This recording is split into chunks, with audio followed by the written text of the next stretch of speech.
ini aku mau ngejawab pertanyaan dari beberapa teman, dari beberapa orang, ya, dari Facebook, dari WA. Oke, jadi ada beberapa temen yang pengen aku itu home tour. Oke, tapi untuk home tour aku mungkin hanya bisa di hari biasa karena besok udah Sabtu, Minggu aku tuh udah sibuk ngantar sekolah, ngantar les, aku pun ada kelas yoga dan lain-lain. Jadi kalau Sabtu Minggu untuk home tour itu belum bisa. Oke. Dan ada lagi yang nanya soal kalau soal kerja apa di mana, aku bisa kasih tahu dia kerjanya apa di mana, aku kasih tahu. Cuman kalau nanya soal gaji, maaf banget, kalau soal gaji menurut aku tuh privacy ya, jadi aku nggak bisa kasih tahu tepatnya. Cuman kalau kalian bisa kira-kira sendiri lah ya.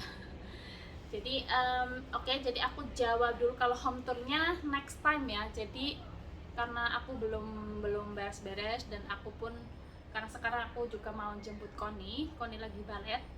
Jadi aku jawab dulu yang simple. Oke, gaji sorry. Oke, suami aku itu kerja di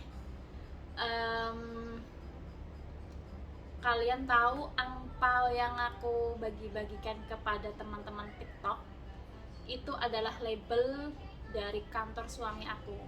Jadi kantor suami aku itu adalah kantor properti terbesar ketiga di Hong Kong, ya. Dan suami aku itu bagian akuntan. Nah, jadi dia itu bagian akuntan, dia itu bagian kayak bukan mengatur, dia mengatur keuangan kantor gitu. Jadi keluar masuknya uang digunakan buat apa. Jadi akuntan itu kerjaannya apa sih? Kerjaannya itu dia itu menulis. Dia tuh sebenarnya ada dua kerjaan gitu. Jadi dia itu nulis tiap tahun itu nulis pengeluaran pemasukan keuangan kantor. Jadi nggak cuman tahu pengeluaran pemasukan kantor, jadi dia pun harus nulis keterangannya, itu ditulis dalam bahasa Inggris dan bahasa Chinese, itu dia sendiri yang nulis kayak gitu. Jadi rinciannya itu kayak gini contohnya ya. Makanya dia itu setiap setengah tahun sekali dia itu super duper sibuk. Kayak bulan-bulan sekarang itu bulan 2, pertengahan bulan 2 sampai awal bulan 3 itu dia paling sibuk, sama awal bulan 8, akhir bulan 7 awal bulan 8 itu dia super sibuk. Karena memang dia harus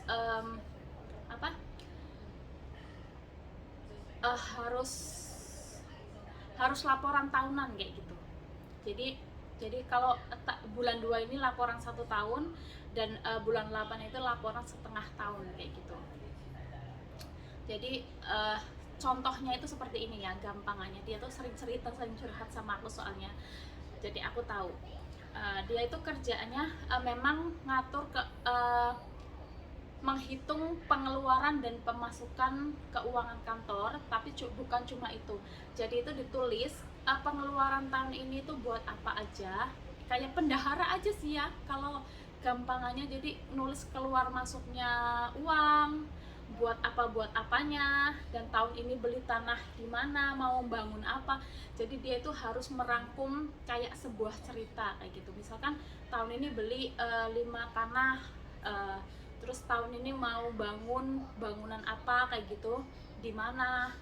Jadi dia tuh tulis dari pengeluaran pemasukan, terus beli tanah ini buat apa, terus beli bangunan ini harganya berapa, di mana gitu. Intinya keterangan itu dia yang nulis dalam 2 bahasa tersebut kayak gitu. Soalnya dulu pernah, jadi kantornya itu ngejeng karena dia di bahasa Chinese, jadi dia ngejeng ambil 1 orang lagi buat bantuin dia untuk yang bahasa Inggrisnya kayak gitu. Cuman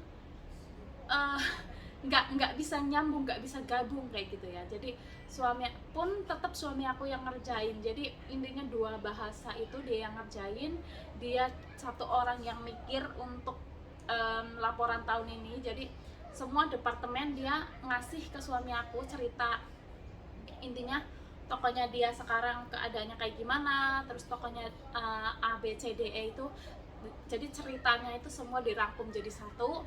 Suami aku yang mikir dari awal, jadi dia itu kayak nulis cerita kayak gitu. Nah, makanya dia itu super duper pusing kalau pas lagi laporan tahunan itu, teman-teman. Jadi kurang lebih seperti itu kerjaannya dia, dan dia itu kerja di kantor ini sudah 17 tahun. Jadi dia memang sudah lama banget kerja di kantor ini. Makanya dia kalau mau berhenti terus cari pekerjaan baru itu agak sulit karena dia sudah berumur ya. Kalau di Hong Kong sudah berumur susah cari kerjaan baru kayak gitu. Jadi dia memang sudah stay di sini, mungkin nggak pindah sampai dia pensiun kayak gitu. Kalau di sini pensiun itu 65 tahun sudah boleh pensiun, cuman kalau misalkan kalian mau lanjut ya lanjut aja, nggak apa-apa kayak gitu. Oke, jadi untuk pertanyaan suami aku kerja apa di mana, dia kantornya dia itu di AFC, jadi di bangunan di sentral itu di belakang Biang Lala yang paling tinggi ya. Next time aku nggak mungkin review kantornya ya, karena aku nggak mungkin masuk ke kantornya dia gitu. Next time aku kasih tahu buildingnya aja, aku nggak tahu kasih kantornya kayak gitu, aku nggak kasih tahu. Cuman buildingnya itu di sentral bangunan yang paling tinggi itu aja. Kalian tahu IFC itu dia kerjanya di situ yang paling tinggi itu ya. Jadi kantornya dia di sana, dan kantornya dia itu kalau kalian tahu angpau, background angpau yang aku bagi-bagikan sama temen TikTok itu di judul itu ada nama kantornya dia ya. Jadi kantornya dia itu di sana. Jadi kalau soal gaji ya lebih dari cukup buat kehidupan kita, ngurus, intinya buat kehidupan kita, buat nyekolahin anak, 2 anak, dan kebutuhan kita sehari-hari itu lebih dari cukup kayak gitu aja, teman-teman. Jadi selain kebutuhan kita sehari-hari, kebutuhan orang tua aku di Indo pun dia yang biayai kayak gitu. Jadi intinya untuk 2 keluarga kayak gitu, lebih dari cukup kayak gitu aja, teman-teman. Jadi aku nggak mau sebutin tepatnya, tapi ya kalian bisa kira-kira sendiri, kira-kira segitu gitu. Oke? Terima kasih untuk pertanyaannya, semoga terjawab. Cuman kalau memang benar-benar soal gaji itu menurut aku privacy ya, aku nggak mau kasih tahu tepatnya berapa. Cuman ya cukup buat kehidupan kita kayak gitu aja. Oke, terima kasih, thanks for watching and see you on next video. Bye.